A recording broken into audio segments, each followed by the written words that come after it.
København er hovedstaden i Danmark, som har omkring 6 millioner indbyggere. Hver femte bor i hovedstaden. Byen har i over 20 år fokuseret på at have rent badevand og rekreative områder med vand.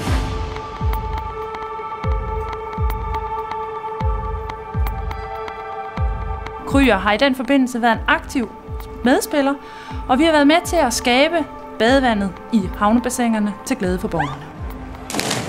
Det er blandt andet kombinationen af bassiner til opsamling af vand, lukning af overløb, så vi ikke får spildevand i havnen, og rensning, så vi lever op til de skrappe krav.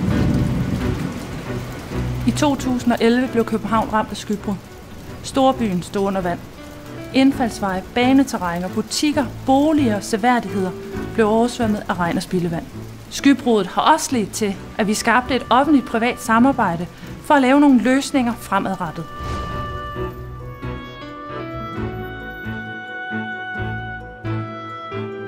SURF er den sidste udvikling af Kryer Star Utility Solutions. Det SURF gør, det er, at den varsler præcis, hvor oversvømmelsen vil opstå, sådan så man kan iværksætte en målrettet indsats.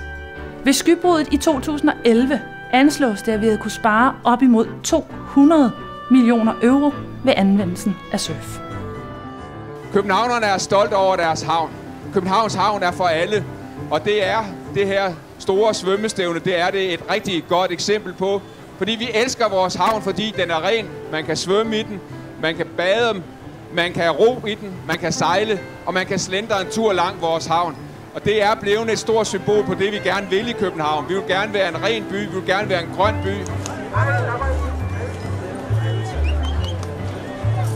Kryer fokuserer på vandet som en livsvigtig ressource og udvikler intelligente løsninger for at optimere brugen af eksisterende systemer og ressourcer. Resourcing the world.